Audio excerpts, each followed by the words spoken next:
मैं Sonam Bamania, assistant professor in botany, आपको इस वीडियो में ये बताऊंगी कि पादप कोशिका और जंतु कोशिका में क्या अंतर है।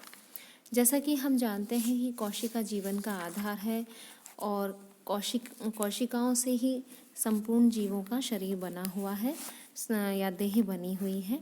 पादप और प्राणी कोशिकाएं चूँकि दोनों ही यूकेरियोटिक कोशिकाएं कहलाती हैं, क्योंकि यूकेरियोटिक कोशिकाएं वो कोशिकाएं रही होती हैं जिनमें कि एक सुनिश्चित और सुगठित केंद्रक पाया जाता है और विभिन्न कोशिकीय अंगक पाए जाते हैं, यानी कि साइटोप्लाज्म में मिलने वाले सेल ऑर्गेनेल्स पाए जाते हैं।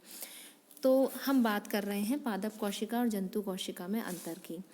यहाँ पर आपको इस स्लाइड में दिखाई दे रहा होगा कि एक तरफ पादप कोशिका का चित्र है, दूसरी तरफ आपको जंतु कोशिका का चित्र दिखाई दे रहा होगा। इसमें आप देख रहे हैं दोनों में कि पादप कोशिका जंतु कोशिका से अपेक्षाकृत छोटी रहती है, यानी कि जंतु कोशिका की साइज बड़ी होती जो प्लांट सेल की साइज है वो ज़्यादा बड़ी रहती है साइज़ में, जंतु कोशिका की साइज छोटी होती है। इसके अलावा कोशिका की जो भित्ति है वो प्राणी कोशिका में अनुपस्थित होती है, यानी सेल वाल एनिमल सेल्स में नहीं मिलती है।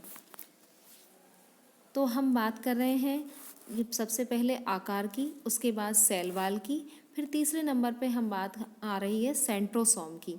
पादप कोशिकाओं में सेंट्रोसोम अनुपस्थित होता है, जबकि प्राणी कोशिकाओं में सेंट्रोसोम पाया जाता है और कोशिका विभाजन में भाग लेता है।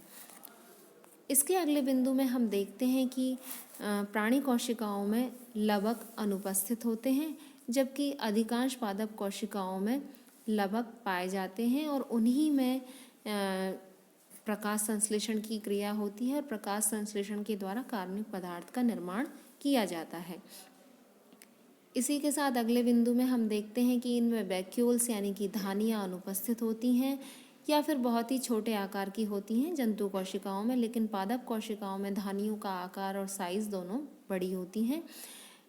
गोल्जी कॉम्प्लेक्स पादप जंतु कोशिकाओं में पूर्ण विकसित और स्पष्ट होता है, लेकिन पादप कोशिकाओं में गोल्जी कॉम्प्लेक्स कम विकसित और छितरा हुआ मिलता है और इसे पादप कोशिकाओं में गोल्जी कॉम्प्लेक्स न कहकर डिक्टियोसोम के नाम से पुकारा जाता है या कहा जाता है।